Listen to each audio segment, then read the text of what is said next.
Good morning प्यारे बच्चों। नवीन Rajasthan senior secondary school की ऑनलाइन क्लासेज में आपका हार्दिक स्वागत है। हम चैप्टर नंबर 5 पढ़ रहे थे, दैनिक जीवन में रसायन।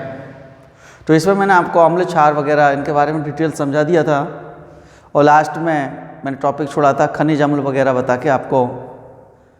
इससे अगला आता है कि अम्लों के क्या उपयोग हैं। कुछ यूज भी तो होते होंगे अम्लों के। अगर हम इस यूज को देखें, इसको आगे चलाएं यूज को, तो इसमें सबसे पहला यूज होता है कि जो HCl है, हाइड्रोक्लोरिक अम्ल है, ये बॉयलर वगैरह को अंदर से साफ करने के लिए काम में आता है। नाइट्रिक अम्ल विभिन्न उर्वरकों को जो अपन फर्टिलाइजर्स खेत में काम करते हैं लेते हैं, उनको बनाने में काम में आता है।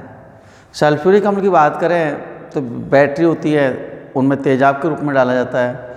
इस तरह से अम्लों के बहुत सारे काम हैं। अगला टॉपिक जो अपने सामने आ रहा है वह है अम्लराज। अम्लराज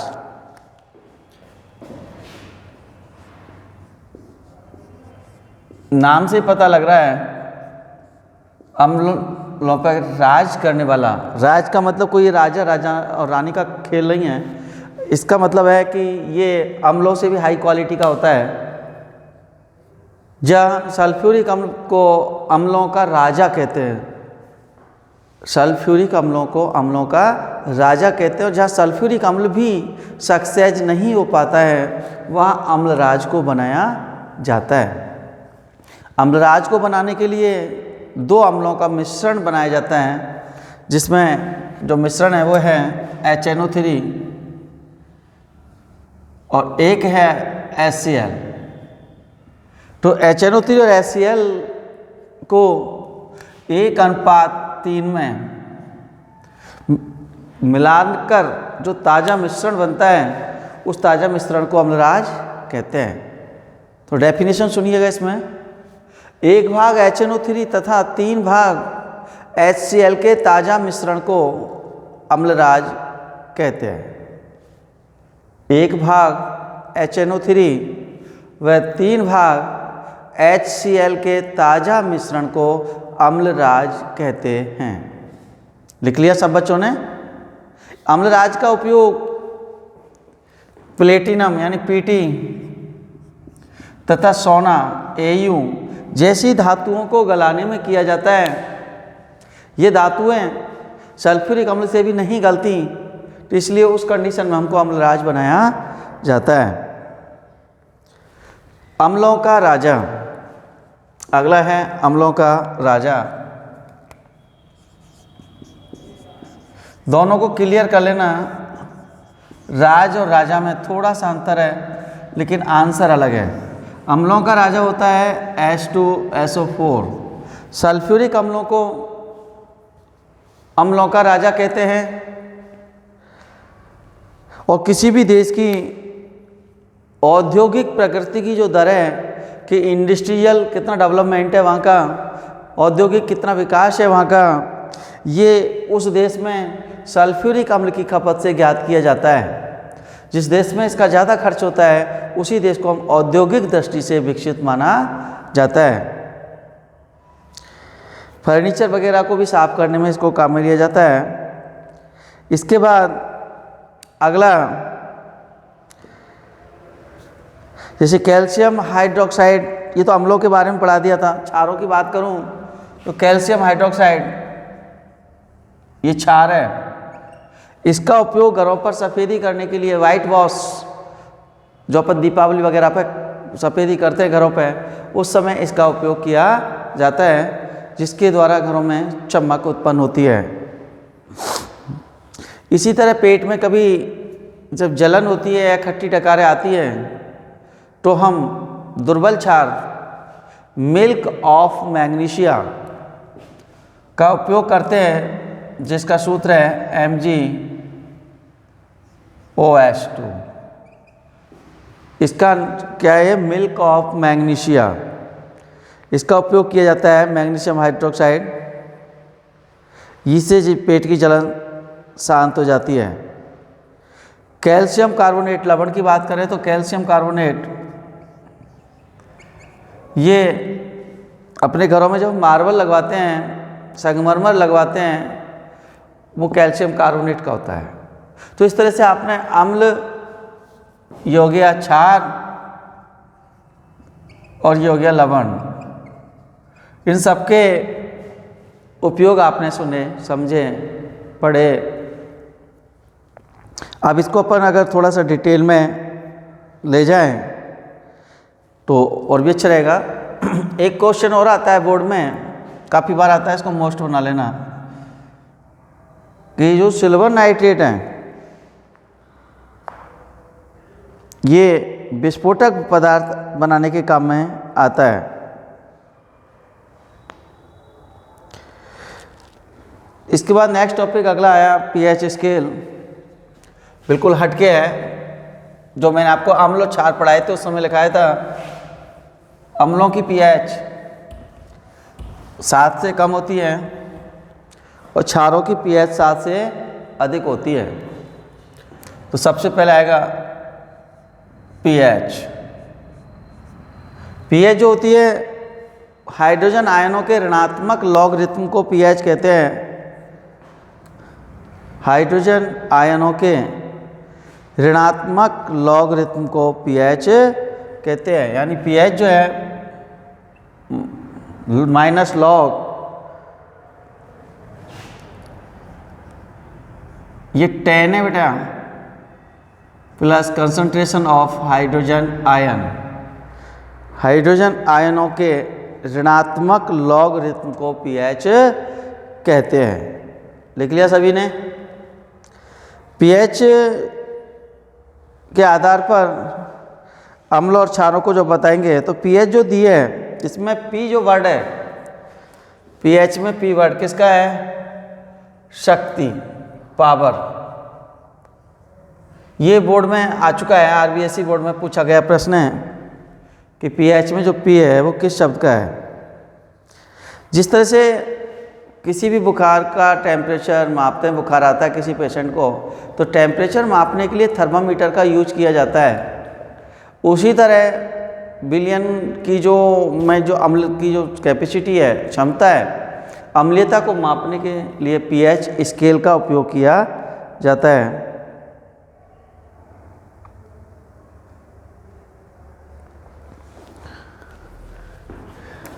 ये जर्मन शब्द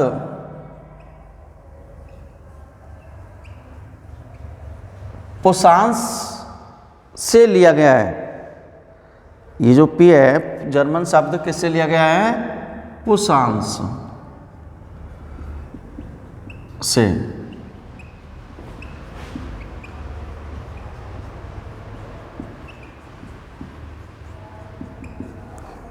इस तरह से अंडरलाइन कर लेंगे इसको, पोसांस जर्मन शब्द। जर्मन शब्द पोसांस से लिया गया है और हिंदी में जो अर्थ है इसका वो क्या है? शक्ति। और ये जो पीएच दी थी वो सोरेनसन ने दी थी। सोरेनसन नाम के एक वैज्ञानिक हुए हैं, उन्होंने सन 1909 में इसको दिया है। 1909 में सोरेनसन नामक वैज्ञानिक ने पीएच के बारे में बताया था कि पीएच क्या होती है। उदासीन विलयनों की पीएच का मान 7 लिख सकते हैं इस तरह। अम्ल की जो पीएच होगी लेस देन 7, क्षार की जो पीएच होगी मोर देन 7, उदासीन की जो पीएच होगी इक्वल टू 7। ये चीज़ अपनी नोटबुक में लिख लीजिएगा सभी कि अम्ल की पीएच 7 से कम, क्षार की 7 से अधिक और उदासीन की 7। ये सभी उतार लीजिएगा यहाँ से। ये भी आ चुका है, ये भी आ चुका है, ये भी आ चुका है और ये भी पूछ लिया जाता है। जो भी है बोर्ड का मैटर है, पूरा उतार लीजिएगा, जरूर लिख लीजिएगा अपनी नोटबुक में।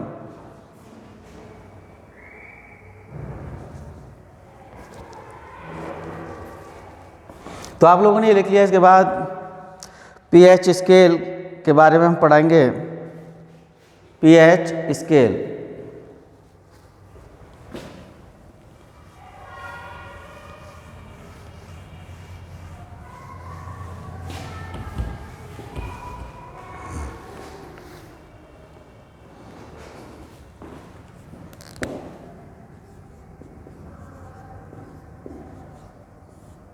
जिस तरह से दूरी मापने के लिए आप स्केल काम में लेते हो, उसी तरह से pH मापने के लिए भी एक स्केल काम में लेते हैं, जिसे हम pH स्केल कहते हैं, जिसको अपन अगर जनरली बनाए एक छोटी सी बात में, तो इस तरह से बनाना सीख जाएंगे आप।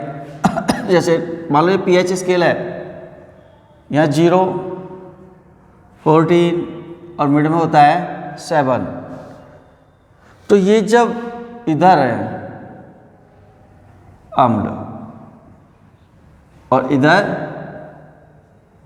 क्षार, और ये जो बीच में है उदासीन। यह इसका मतलब कहने का अर्थ ये हुआ बेटा कि अगर pH 7 है तो विलयन उदासीन होगा। यदि pH 7 से कम होती जा रही है तो अम्ल की पावर बढ़ती जाएगी, अम्लीयता बढ़ती जाएगी, अधिक होती जाएगी अम्लीयता। और यदि pH 7 से अधिक हो रही है तो क्षार का गुण बढ़ता जाएगा।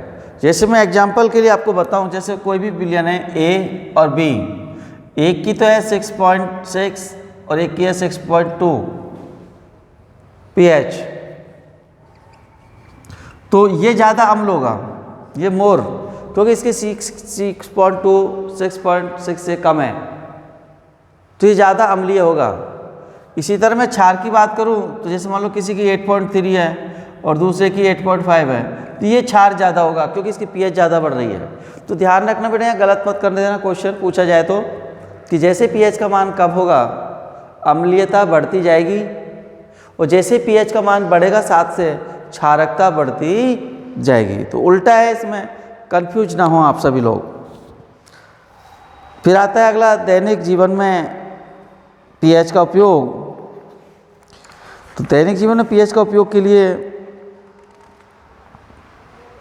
इससे पहले कुछ पदार्थों की pH भी आपको याद रखनी पड़ेगी। तो ये जो जठर रस हुआ और नींबू का रस हुआ, टमाटर का रस हुआ, दूध में भी लैक्टिक अम्ल पाया जाता है, दही है, दही में भी अम्ल पाया जाता है, ये सभी की pH 7 से कम है। उधर अपन अगर क्षार की बात करें तो क्षार के जो उदाहरण होंगे उनमें आ जाएगा सोडा या मिल्क, ये जो कोल्ड ड्रिंक पीते हैं हम, इनकी भी pH 7 से अधिक होती है। मिल्क ऑफ मैग्नीशिया मैंने अभी बताया था। एक घरों में जो अपन काम में लेते हैं मीठा सोडा, जिसे खाने का सोडा भी कहते हैं और बेकिंग सोडा भी कहते हैं, तीनों नाम है उसके, मीठा सोडा, खाने का सोडा या बेकिंग सोडा। वो भी क्षार है, लेकिन वो कैसा है, दुर्बल क्षार है। तो ये इनके यूज है कि उसको भी अपन जब पेट की जलन होती है तो काम में लेते हैं। पहले गांव में बहुत काम लेते थे। या इनो नाम सुना होगा, इनो पीते हैं, वो भी एक प्रकार का दुर्बल क्षार है। इसके बाद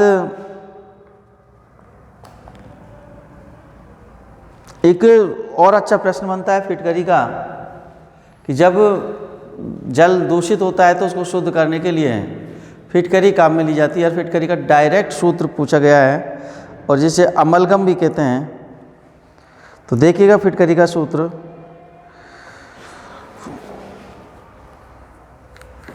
इस फिटकरी के सूत्र को विशेष तौर पे लिखेंगे आप।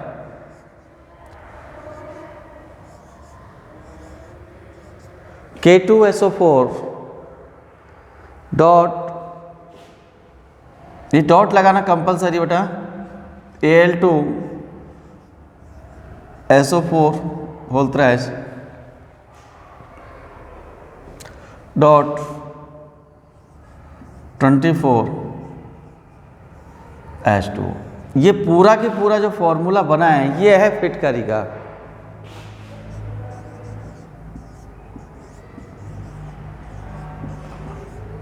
जिसे अपन पानी को शुद्ध करने के लिए काम में लेते हैं। और इस पे स्टार बना लो एग्जाम के हिसाब से। ये डायरेक्ट फॉर्मूला पूछ लिया जाता है। लिख ले एक बार, इसको बनाए चार्ट को, अभी तो pH का वो रंगों में।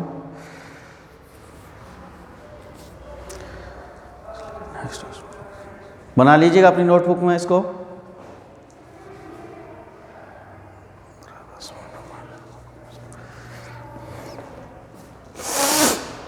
आपने इसको बना लिया होगा। तो इसके बाद ये तो मैंने एक नॉर्मल समझाया था पीएच का, पीएच स्केल को किस तरह से शो करेंगे वो देखो।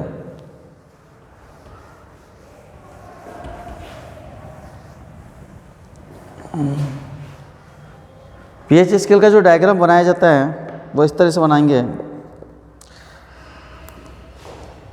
ये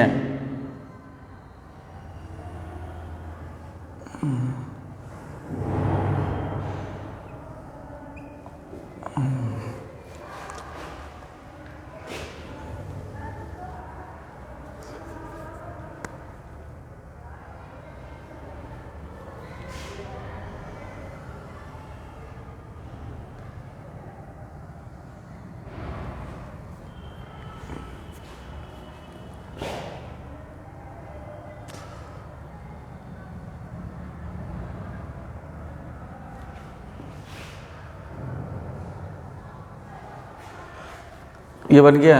इसमें यहाँ पर 0, यहाँ पर 14, मिड में 7, 1, 2,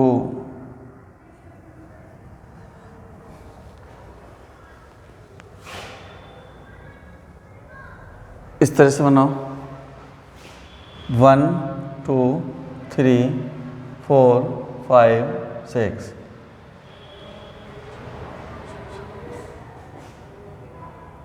8, 9, 10, 11, 12, इस तरह से ये नंबरिंग आ जाएगी।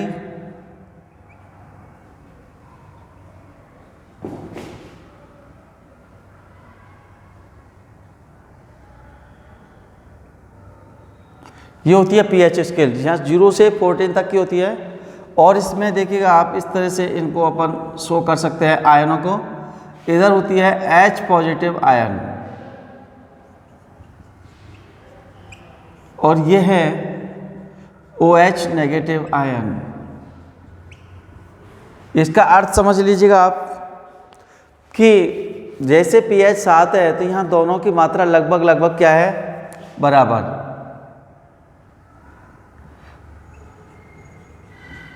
दोनों की मात्रा लगभग बराबर होने के कारण यह उदासीन बिंदु होगा।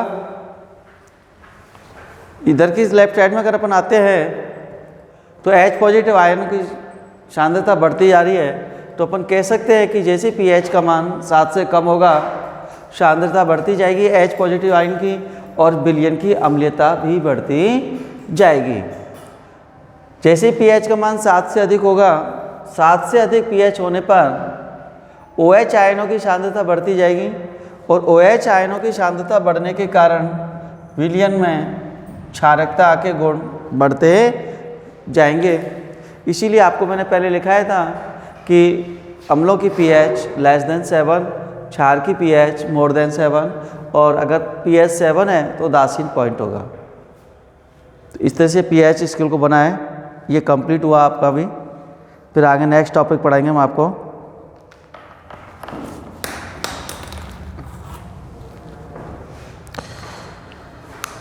उतार लो इसको, जिससे कि आप आंसर आसानी से दे सकते हैं।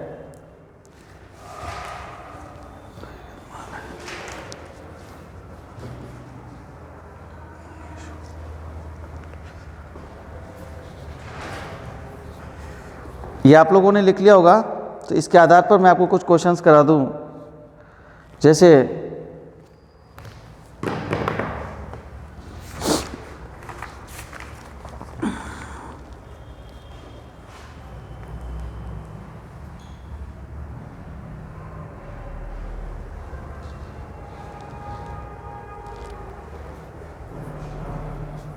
कोई भी क्वेश्चन दे दिया आपसे, सॉल्यूशन ए, सॉल्यूशन बी, और इधर लिख दी आपकी pH। आपसे जैसे पूछ लिया जाए कि इसका है 4.3 और इसका है 3.4, तो बताइए किस सॉल्यूशन में अम्लीयता ज़्यादा होगी। तो इसका आंसर अपन देखेंगे तो बच्चे क्या सोचते हैं, ये 3.4 है, ये 4.3 है, इसकी pH ज़्यादा है, और pH ज़्यादा है तो अम्लीयता बढ़ेगी। लेकिन इसमें उल्टा होता है कि अम्लीयता के लिए मैंने अभी डायग्राम से शो किया हुआ है कि जैसे जैसे pH कम होगी अम्लीयता बढ़ेगी। और pH जैसे ज़्यादा होगी क्षारकता बढ़ेगी। तो pH कम किसकी है? इसकी। तो ये सॉल्यूशन B अधिक अम्लीय होगा। इसी तरह जैसे अगला क्वेश्चन पूछ लिया जाए आपसे 6.9 और उल्टा लिखने के लिए, डराने के लिए क्या कर देते हैं 9.6, और इस कंडीशन में आपसे पूछ लिया जाता है चलो बताओ अम्लीय कौन सा होगा। तो इसमें तो साफ साफ दिख ही रहा है कि इसकी 7 से कम है और इसकी 7 से ज़्यादा है, तो अम्लीय कौन सा होगा? ये होगा। तो ये तो क्षार हो जाएगा, मोर देन 7 है। क्षार को भी कंपेयर कराया जा सकता है, जैसे आपको लिख दिया जाए 8.2 और 8.3, तो बताओ किसकी क्षारकता ज़्यादा होगी? इस कंडीशन में हमने देखा कि विलयन ए तो 8.2 है, लेकिन विलयन बी की जो pH वो 8.3, यानी 8.2 से अधिक होने के कारण विलयन बी अधिक क्षारक होगा, इसकी क्षारकता ज़्यादा होगी विलयन बी की। तो इस तरह से विलयन ए और विलयन बी के आधार पर आपसे पूछा जा सकता है। तो इस क्वेश्चन का थोड़ा सा ढंग से अध्ययन कर लें, कंफ्यूज ना हो, क्योंकि आपके बोर्ड के एग्जाम में पक्का है ए और बी मानकर विलयनों को निकलवाएंगे और 1 या 2 क्वेश्चन कंफर्म आते हैं, या तो केमिकल रिएक्शन में से आ जाएंगे या एसिड बेस में से आएगा जरूर ए बी वाला एक।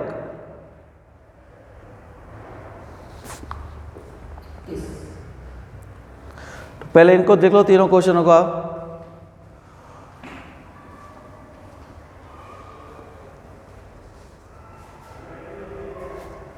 अब इसके बाद आज आपने जो पढ़ा उससे संबंधित कुछ क्वेश्चंस आपको देते हैं, जिससे आपको आइडिया लगे कि आपने कितना सीखा। और सारे क्वेश्चंस के आंसर आप अपनी नोटबुक में अवश्य लिखें। और दिसंबर तक की पढ़ाई में से आपके हाफ ईयरली एग्जामिनेशन होगा और उसी में से शतरांक भेजे जाएंगे। तो ऑनलाइन क्लासेज को आप सीरियसली लें, चाहे किसी भी सब्जेक्ट की हो, सीरियसली लेके ही पढ़ाई करें आप। तो इसमें सबसे पहला जो क्वेश्चन बनता है, pH किसे कहते हैं?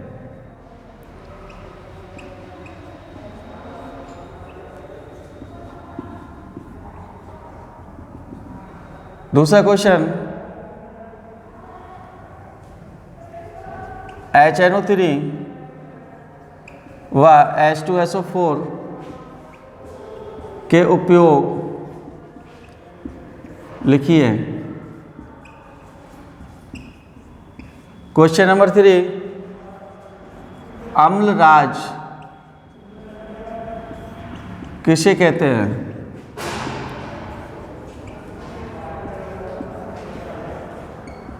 इन सभी के आंसर मैं नेक्स्ट लेक्चर में आपको बताऊंगा, तब तक आप इनको सॉल्व करेंगे। और आज के लिए इतना ही, धन्यवाद।